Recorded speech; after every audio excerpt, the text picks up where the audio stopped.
क्षीरसागर परी स्वाद रे नुआ शैली रे आसंतु क्षीर गईठा पिठा करबा प्रस्तुत। आमे एठी गईठा पिठा पाई नै जो गोटे गिना बासुमती चाउल बा खीरी चाउल एबे आमे चाउल रे पानी देकी 5 घंटा पाई बतुरीबा को छाड़ी दबा। एबे 5 घंटा परे चाउल भल भाबरे बतुरी जाइछि। एबे आमे चाउल को देई दबा बाटीबा पाई 1.5 गिना आमे नबा सिझा क्षीर। एबे आमे चाउल रे 5 रु 6 बड़ चामच देदेबा क्षीर। ता सहित भल बास्ना पाई 2टे गुजराती देदेबा आउ ताको पूरा पूरी चिकन करके बाटी देबा। एई चाउल बटा को आमे जो क्षीर को मापिकी नैथिले 1.5 गिना क्षीर सेई क्षीर रे एकाथरे केठी देदेबा। आउ एठी आमे मिठा पाई दबा 4 बड़ चामच चीनी। ता सहित देदेबा स्वाद अनुसार लुण। ता सहित गोटे बड़ चामच दबा देसी घी।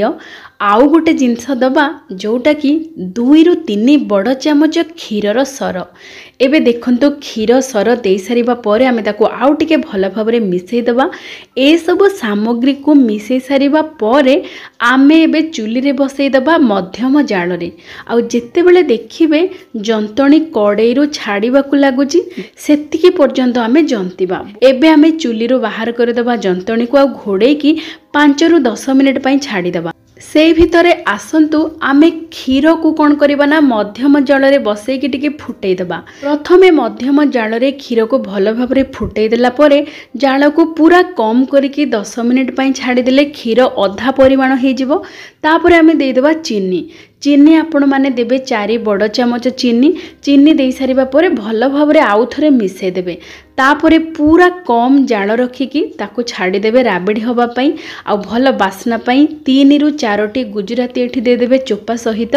आउ एबे ताको कम जाल रे फुटिबा को छाड़ी देबा। बे देखंतु आमे जो चाउल को जंती की रखिथिले 10 मिनिट हे गलानी। आउ एबे मध्य हल्का हल्का गरम अछि। जंतणी रो आमे गईठा पिठा गढिबा सेथि पई आमे कोन करिबा ना छोटो छोटो गुड़ा नै की ताको भल भाबरे एमिति 2 हाथ बा 2 पापुली सहाय्य रे एमिति छोटो छोटो गईठा पिठा प्रस्तुत करिबा। मध्यम जाल रे गोटे गिना चीनी रे 2 गिना दे देबा पानी। भल बास्ना पाई 2-3टी गुजराती दे देबा।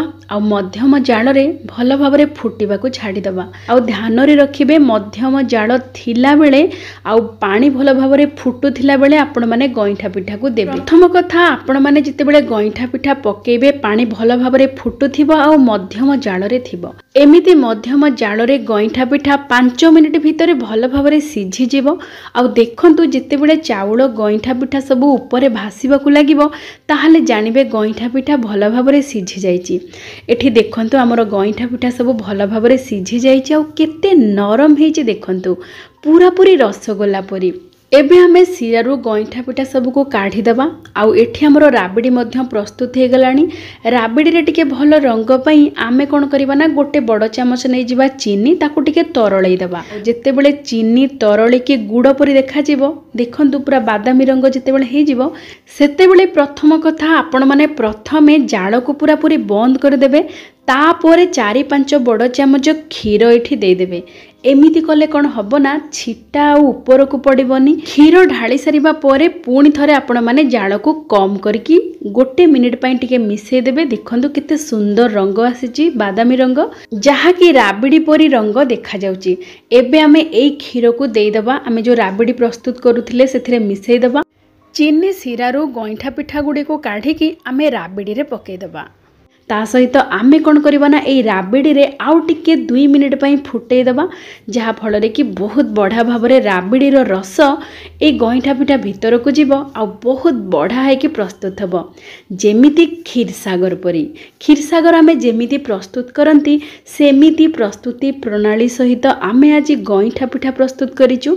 देखंतु केते नरम हेची भीतरु पूरा नरम पूरा पूरी स्वादयुक्त गईठा पिठा। एमिति गईठा पिठा पाटी रे पकेइले मिलई जीवो एते नरम आउ एते सुआदिया।